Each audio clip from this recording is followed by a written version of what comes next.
¿Qué tal, amigos? Con ustedes una vez más el Gordo Teta, bajo ninguna otra personalidad ni respecto, en esta noche cordobesera, bochinchirladina, en la que ha llovido, y sin embargo poco fresco llega al hogar, a no ser que uno traspase el umbral hacia el patio, porque poco el aire circula. En esta ocasión quiero leerles a ustedes, quizá decir algo, un soneto de Julio Herrera y Reisig, mi querido poeta montevideano, que vivió allá por el 1900, 1910, algo así. En esos años produjo mucho de lo suyo, coetáneo, y de alguna manera, digámoslo, juguemos a seguir creando mito, competidor de Leopoldo Lugones, y en todo caso un excelentísimo poeta, un bellísimo poeta. Tengo en esta edición, no tengo la tapa porque se ha extraviado, se ha traspapelado, es vieja la edición, en la osada del año 1942, con prólogo, si no me equivoco, estudio preliminar de Guillermo de Torre, es la tercera edición de las poesías completas.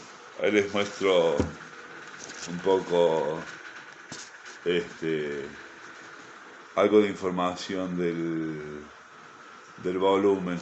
Tengo idea de que hace poco se ha reeditado la poesía de Julio Reisig.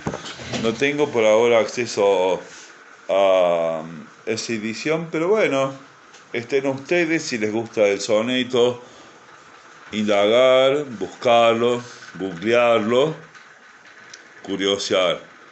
Poesía por la poesía.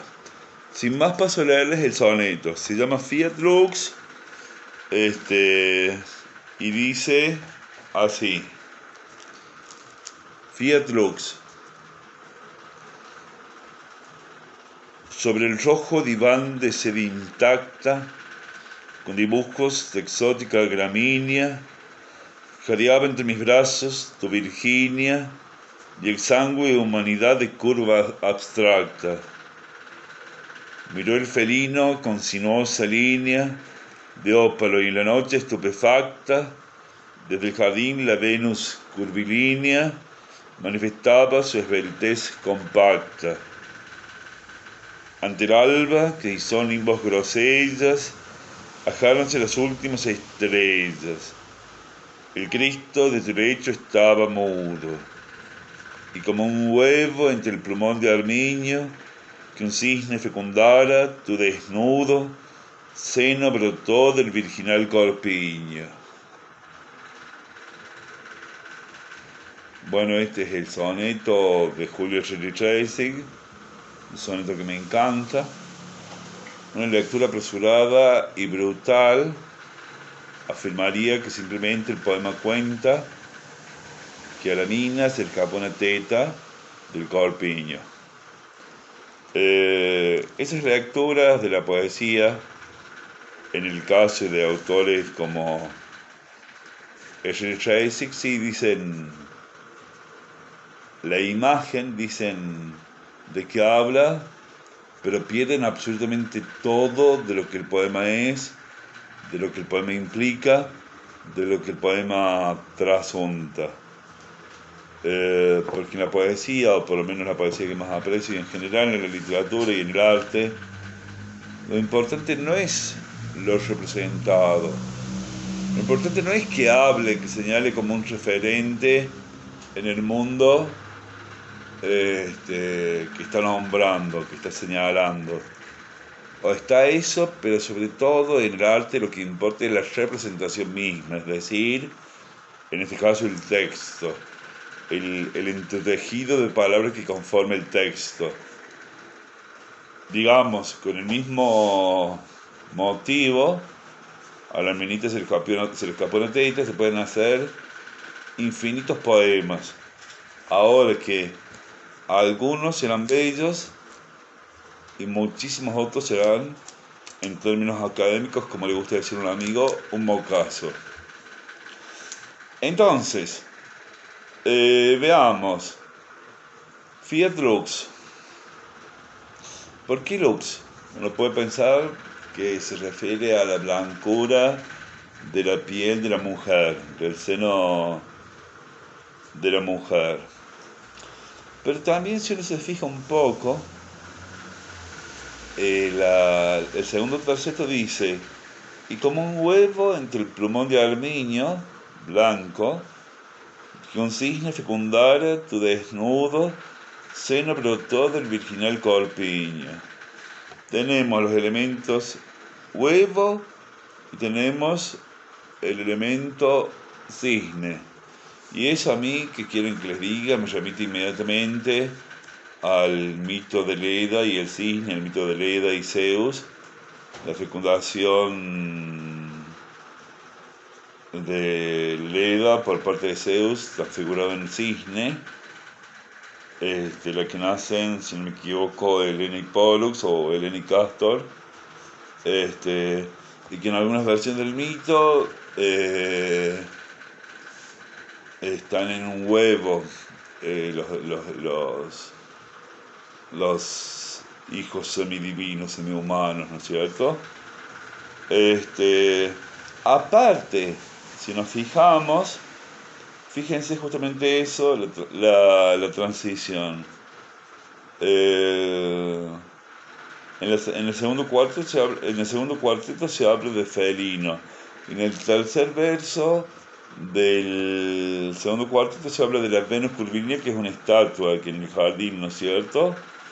Aparte, en el primer terceto se habla del Cristo, del crucifijo que está, digamos, encabezando el lecho de la mujer, ¿no es cierto? Entonces hay como una transición entre lo animal, para así hacer una interpretación, digamos, un poco loca, pero entre lo animal, lo griego y lo cristiano, y sin embargo hacia el final se vuelve hacia lo griego, ¿no es cierto? En todo caso está totalmente teñido, totalmente imbuido de sensualidad del poema. El poeta, que es el que habla seguramente, uno tiende a representárselo así, está acostado con ella. A ver, sí, es ella. Y están teniendo historias, como quien dice. Pero todo está presentado de una manera tan recamada, tan exquisita, tan artificiosa en un sentido positivo, que es un gusto. Fijémonos cómo está situado totalmente el 1900 en el primer cuarteto. Sobre el rojo diván de seda intacta, con dibujos de exótica gramínea, jadeaba entre mis brazos tu Virginia y exangüe humanidad de curva abstracta. En el primer verso, sobre el rojo diván de seda intacta. La imaginería, ¿no es cierto?, que era de cierta manera en Darío, y que en Henry Tracy aparece también la imaginería en 1900, pero con otros elementos, ni los mismos ni diferentes, sino un poco variados. Está el jardín, está el alba, o sea que da idea de que han pasado varias horas en la cama la pareja, o por lo menos esa idea me hago. Está lo mitológico, ¿no es cierto? Entonces, Fiat Lux, un soneto de Henry Tracy. Bueno, disculparán entonces, para ir cerrando, mi atrabiliaria interpretación hacia las corridas, a la que te criaste un poco, de Henry Tracy, pero en todo caso les recomiendo muchísimo dirigirse, remontarse a un tiempo que tampoco es tan lejano, algo así como 100 años, 120 años, donde hay tanto que se desprende del simbolismo, y con esa figura central que es Darío, que tiene precedentes en el modernismo, desde Martí, etc., hacia lo que se produce un poquito inmediatamente después con Leopoldo Lugones y Julio Reich.